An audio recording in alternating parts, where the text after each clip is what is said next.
میرے بھائیوں، دنیا والوں کے بیٹے باپ کی دولتیں سنبھالتے رہے، خزانے سنبھالتے رہے، جائیدادیں سنبھالتے رہے، گاڑیاں سنبھالتے رہے، سواریاں سنبھالتے رہے، اقتدار کی کرسیاں سنبھالتے رہے، مگر ایک اسماعیل تھا جس نے دولت نہیں بلکہ اپنے باپ کی اطاعت سنبھالی، باپ کی فرما برداری سنبھالی۔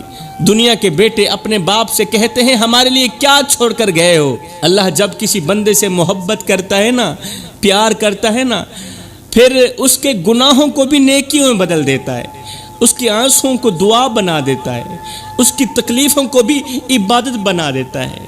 جب ایک مریض آپریشن تھیٹر کے اندر داخل ہوتا ہے تو وہ جانتا ہے کہ اب اس کے جسم پر چھری چلے گی ہی چلے گی، گوشت کٹے گا، خون نکلے گا، تکلیف ہوگی ہی ہوگی، مگر پھر بھی وہ بھاگتا نہیں ہے۔ سب کچھ جاننے کے باوجود بھی وہ بھاگتا نہیں، چیختا نہیں، دروازہ توڑ کر واپس نہیں جاتا۔ کیوں؟ کیونکہ اس کے دل کے اندر یہ یقین زندہ ہوتا ہے کہ یہ چھری مجھے مارنے کے لیے نہیں، بچانے کے لیے چلے گی۔ یہی راز قربانی ہے میرے محترم بھائیو۔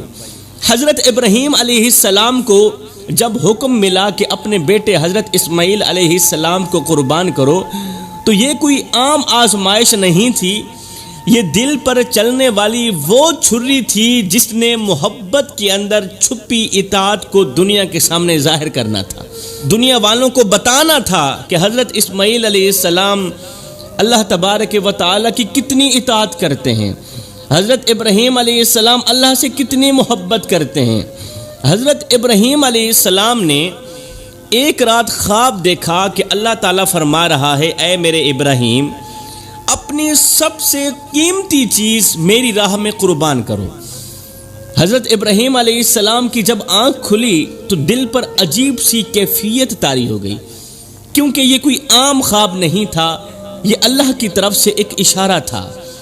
قرآن پاک میں اللہ تعالیٰ فرماتا ہے، لن تنالوا البر حتى تنفقوا مما تحبون، یعنی تم ہرگز نیکی کے مقام کو نہیں پا سکتے جب تک اپنی پسندیدہ چیز اللہ کی راہ میں خرچ نہ کرو، تب تک تم نیکی کا مزہ نہیں لے سکتے، نیکی پا ہی نہیں سکتے۔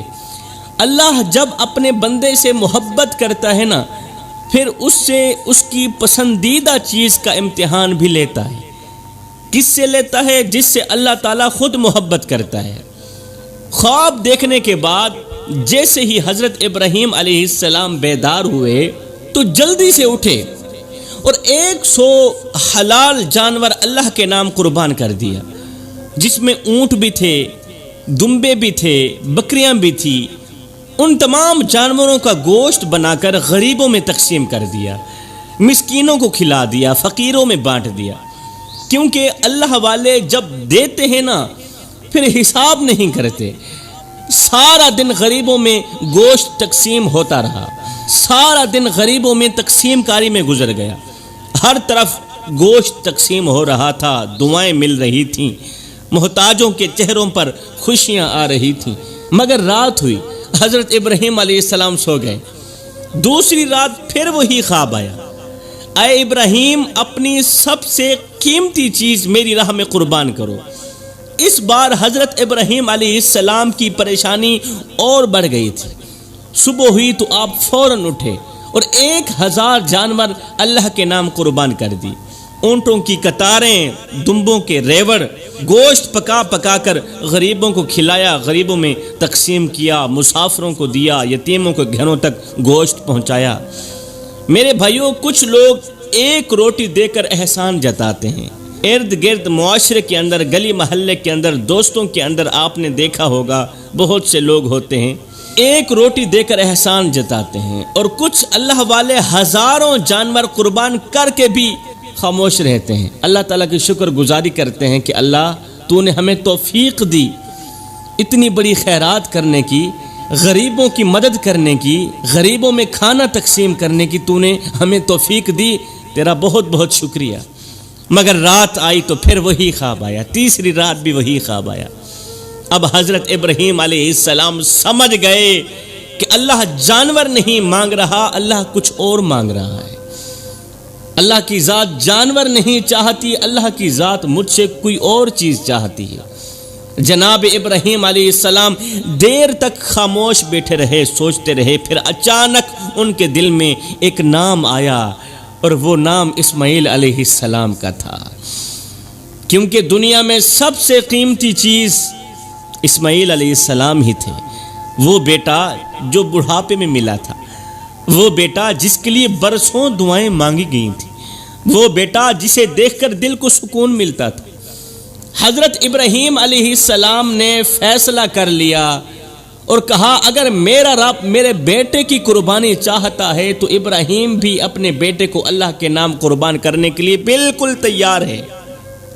اگر میرا رب میرے بیٹے کی قربانی چاہتا ہے نا تو ابراہیم بھی اپنے بیٹے کو اللہ کے نام قربان کرنے کے لیے بالکل تیار ہے۔ میرے بھائیو، دنیا والے اللہ سے نعمتیں لیتے ہیں، جو دنیا والے ہوتے ہیں، جن کا تعلق دنیا کے ساتھ ہوتا ہے نا، وہ اللہ تعالیٰ سے نعمتیں لیتے ہیں، مگر اللہ والے نعمتیں بھی اللہ کے حوالے کر دیتے ہیں۔ اللہ تعالیٰ کی طرف سے دی گئی نعمتیں اللہ کے حوالے ہی کر دیتے ہیں جب اللہ چاہتا ہے تو۔ کیوں؟ اس لیے کہ اللہ راضی ہو جائے۔ دنیا والے ہاتھ اٹھاتے ہیں کہ یا اللہ ہمیں دے دے، ہمیں دے دے، مگر اللہ والے کہتے ہیں یا اللہ تو چاہے تو ہم سے لے بھی سکتا ہے، دیا تو نے بہت کچھ ہے، تو چاہے تو ہم سے لے بھی لے، ہم دینے کے لیے بالکل تیار ہیں۔ دنیا والے نعمت ملنے پر خوش ہوتے ہیں، مگر اللہ والے نعمت قربان ہونے پر بھی اللہ تعالیٰ کی لکھ لکھ شکر گزاری کرتے ہیں۔ آگے سنو کیا ہوا۔ حضرت ابراہیم علیہ السلام حضرت اسماعیل علیہ السلام کے پاس آئے، یعنی کہ ایک باپ اپنے بیٹے کے پاس آیا۔ اسماعیل علیہ السلام ادب کے ساتھ کھڑے ہو گئے۔ حضرت ابراہیم علیہ السلام نے فرمایا میرے بیٹے، میں نے خواب دیکھا ہے کہ میں تمہیں اللہ کی راہ میں قربان کر رہا ہوں۔ تیرے باپ نے خواب دیکھا ہے اور بار بار دیکھا ہے کہ میں تجھے اللہ کی راہ میں قربان کر رہا ہوں۔ قربان کرنے کا مطلب یہ ہے کہ تیرے گلے پر چھری پھیر رہا ہوں، جس طرح دمبے کو ذبح کیا جاتا ہے، جس طرح جانور کو ذبح کیا جاتا ہے، میں بھی تجھے اسی طرح ذبح کر رہا ہوں۔ بتاؤ تمہاری کیا رائے ہے؟ اب ذرا اسماعیل علیہ السلام کا جواب بھی سنو، ایسا جواب جس نے قیامت تک کے بیٹوں کو شرما دیا۔ آج کل کے یہ جو نافرمان بیٹے ہیں نا، سب کو شرما کر رکھ دیا۔ اسماعیل علیہ السلام نے عرض کیا ابا جان آپ کو جو حکم ملا ہے وہ کر گزاریں، انشاءاللہ آپ مجھے صبر کرنے والوں میں سے پائیں گے۔ دنیا والوں کے بیٹے اپنے باپ کی جائیداد سنبھالتے رہے، خزانے سنبھالتے رہے، سواریاں سنبھالتے رہے، مگر ایک اسماعیل ہی تھا جس نے اپنے باپ کی اطاعت سنبھالی تھی۔ اپنے بیٹے اسماعیل علیہ السلام کا جواب سن کر حضرت ابراہیم علیہ السلام گھر کے اندر آئے۔ حضرت حاجرہ رضی اللہ تعالی عنہا گھر کے اندر موجود تھی۔ حضرت ابراہیم علیہ السلام نے فرمایا میں اور میرا اسماعیل ہم دونوں ایک دعوت پر جا رہے ہیں، شام تک واپس آ جائیں گے۔ اے حاجرہ ہم کہیں جا رہے ہیں، دعوت پر جا رہے ہیں، شام تک واپس آ جائیں گے۔ ماں نے اپنے بیٹے کو محبت سے تیار کیا ہوگا، چہرہ چوما ہوگا، بال سنوارے ہوں گے اور کہا ہوگا میرے لال جلدی واپس آ جانا کیونکہ تیرے بغیر میرا دل نہیں لگتا۔ حضرت ابراہیم علیہ السلام نے خاموشی سے چھری اٹھائی، رسی لی اور باپ بیٹا دونوں گھر سے نکل پڑے۔ روایتوں میں آتا ہے کہ وہ مبارک مقام مینا کی وادی تھی، راستہ خاموش تھا، پہاڑ خاموش تھے، مگر ایک باپ کے دل کے اندر قیامت ٹوٹ رہی تھی۔ کبھی حضرت ابراہیم علیہ السلام اپنے بیٹے کو دیکھتے، کبھی ابراہیم علیہ السلام اپنے بیٹے کو دیکھتے، کبھی آسمان کی طرف دیکھتے، اور دوسری طرف حضرت اسماعیل علیہ السلام کا صبر بھی دیکھو، نہ خوف، نہ سوال، نہ انکار۔ شاید وہ دل میں یہی سوچ رہے تھے کہ اگر میری ایک جان اللہ کی راہ میں چلی جائے تو اس سے بڑی کامیابی بھلا اور کون سی ہو سکتی ہے۔ اب ایک طرف بوڑھا باپ کھڑا ہے، دوسری طرف ننھا سا بیٹا کھڑا ہے، اور درمیان میں اللہ کا حکم کھڑا ہے، اور جہاں اللہ کا حکم آ جائے وہاں محبتوں کو بھی سر جھکانا پڑتا ہے، کیونکہ اللہ کا حکم جو آ گیا ہے۔ حضرت ابراہیم علیہ السلام چاہتے تو کہہ سکتے تھے یا اللہ ساری زندگی اولاد نہیں دی، اب اگر بڑھاپے میں دے بھی دی ہے تو پھر اسے ذبح کرنے کا حکم کیوں دے دیا۔ یاد رہے اللہ والوں کے دلوں میں سوال کم اور یقین زیادہ ہوتا ہے۔ سوال کم ہوتے ہیں، یقین زیادہ بھی ہوتا ہے اور پختہ بھی ہوتا ہے۔ یہی وجہ ہے کہ ایک بوڑھا باپ اپنے اکلوتے بیٹے کو لے کر میدان کی طرف چل پڑا، اور حیرت تو یہ تھی کہ بیٹا بھی خاموش ہو کر ساتھ میں چل پڑا۔ آج کا کوئی بیٹا ہوتا تو باپ کا ہاتھ جھٹک کر کہتا، ابو محبتیں قربان نہیں کی جاتی۔ آج کا نوجوان ہوتا تو کہہ دیتا، محبتیں قربان نہیں کی جاتی، محبتیں بچائی جاتی ہیں۔ میری ابھی عمر ہی کیا ہے، میرے ابھی خواب باقی ہیں، میری ابھی خواہشیں باقی ہیں، میری ابھی جوانی باقی ہے، مجھے ابھی دنیا دیکھنی ہے، آخر میری ہی قربانی کیوں، لیکن میں قربان جاؤں۔ اسماعیل علیہ السلام خاموشی سے اپنے باپ کے ساتھ چل رہے ہیں، چہرے پر مسکراہٹ ہے، باپ سے میٹھی میٹھی خوشیوں والی باتیں بھی ہو رہی ہیں۔ میرے بھائیوں، دنیا والوں کے بیٹے باپ کی دولتیں سنبھالتے رہے، خزانے سنبھالتے رہے، جائیدادیں سنبھالتے رہے، گاڑیاں سنبھالتے رہے، سواریاں سنبھالتے رہے، اقتدار کی کرسیاں سنبھالتے رہے، مگر ایک اسماعیل تھا جس نے دولت نہیں بلکہ اپنے باپ کی اطاعت سنبھالی، باپ کی فرما برداری سنبھالی۔ دنیا کے بیٹے اپنے باپ سے کہتے ہیں ہمارے لیے کیا چھوڑ کر جاؤ گے، مگر اسماعیل نے اتنا بھی نہیں کہا کہ میرے بعد کس کو بیٹا کہہ کر پکارو گے۔ یاد رہے، دنیا میں وراثتیں سنبھالنے والے بہت پیدا ہوتے ہیں، مگر فرما برداری سنبھالنے والے صدیوں بعد پیدا ہوتے ہیں۔ لوگ اپنے باپ کے نام سے دولت چاہتے ہیں، پیسہ چاہتے ہیں، مال چاہتے ہیں، مگر اسماعیل نے اپنے باپ کے حکم میں عزت ڈھونڈی ہے، عزت۔ اور پھر حیران کن بات تو یہ تھی کہ ابراہیم علیہ السلام نے بھی نہیں سوچا کہ میرا ایک ہی تو اسماعیل ہے، اس کے جانے کے بعد میں کس کو بیٹا کہہ کر پکاروں گا؟ جب شام کو گھر واپس جاؤں گا تو خیمے کے دروازے پر دوڑ کر مجھے گلے لگانے والا کون ہوگا؟ بالکل نہیں سوچا، بڑھاپے کی لاٹھی ٹوٹ گئی تو سہارا دینے والا کون ہوگا؟ ایک بیٹا ہی تو ہے جس کو میں ذبح کرنے کے لیے جا رہا ہوں۔ سفر سے جب واپس آؤں گا تو خیمے کے دروازے پر ابا جان کہہ کر میرے جسم کے ساتھ لپٹنے والا کون ہوگا؟ ہر باپ کی خواہش ہوتی ہے کہ اس کی قبر پر رونے والا اس کا اپنا بیٹا ہو، ہر باپ کی خواہش ہوتی ہے کہ اس کا جنازہ اٹھانے والا اس کا بیٹا ہو، اس کا جنازہ پڑھانے والا بھی اس کا بیٹا ہو، مگر جناب ابراہیم علیہ السلام نے یہ بھی نہیں سوچا کہ میری قبر پر آنسو بہانے والا کون ہوگا، بالکل بھی نہیں سوچا۔ وہ کیوں؟ اس لیے کہ جب بندہ اللہ کے حکم کے سامنے کھڑا ہو جاتا ہے نا، پھر اس کے دل سے دنیا کے تمام سہارے نکل جاتے ہیں۔ جو انسان اللہ پر یقین کر لینا، وہ سہاروں کے ٹوٹنے سے بالکل نہیں ڈرتا، کیونکہ اسے معلوم ہوتا ہے کہ جب ساری دنیا ساتھ چھوڑ دے تب بھی اللہ کافی ہوتا ہے۔ حضرت ابراہیم علیہ السلام چاہتے تو اسماعیل کو سینے سے لگا کر رو پڑتے، چاہتے تو کہتے یا اللہ کچھ اور مانگ لو، مگر انہوں نے اپنی محبت کو بھی اللہ کے حکم کے آگے جھکا دیا، اپنا سب کچھ اللہ کے حکم کے آگے جھکا دیا۔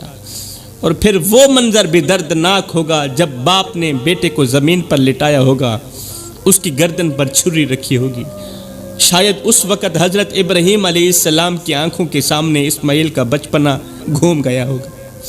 وہ لمحے ضرور یاد آئے ہوں گے جب ننھا اسماعیل ان کی انگل پکڑ کر چلتا ہوگا، جب ننھا اسماعیل اپنے باپ کی انگلی پکڑ کر چلتا تھا، جب ابا جان کہہ کر سینے سے لپٹ جاتا تھا، وہ لمحہ بھی یاد آیا ہوگا۔ شاید انہی وہ راتیں بھی یاد آئی ہوں گی جب ننھا اسماعیل ان کے سینے پر سر رکھ کر سو جاتا تھا اور ایک باپ دیر تک اپنے بیٹے کا چہرہ دیکھتا رہتا تھا۔ اسماعیل کو ذبح کرتے وقت باپ کو یہ بھی یاد آیا ہوگا، وہ منظر ذہن میں گھوما ہوگا کہ میرے اسماعیل پہلی بار کب ہنسے تھے، پہلی بار کب مجھے ابو کہہ کر پکارا تھا۔ میرے بھائیوں، دنیا میں سب سے بھاری چیز باپ کے کندھوں پر بیٹے کا جنازہ ہوتا ہے، اور یہاں ایک باپ اپنے زندہ بیٹے کو خود قربان کرنے جا رہا ہے۔ جب باپ نے بیٹے کی گردن پر چھری رکھی ہوگی، ایک بار تو سوچ آئی ہی ہوگی کہ جب میں خیمے واپس جاؤں گا تو میرے اسماعیل کی خالی چار پئی مجھے کیسے برداشت ہوگی۔ اب ابراہیم علیہ السلام نے جلدی سے بیٹے کی گردن پر چھری چلانا چاہی کہ کہیں باپ کی محبت اللہ کی اطاعت پر بھاری نہ ہو جائے۔ میرے بھائیوں، اللہ والوں کے امتحان عام انسانوں کے امتحانوں جیسے نہیں ہوتے۔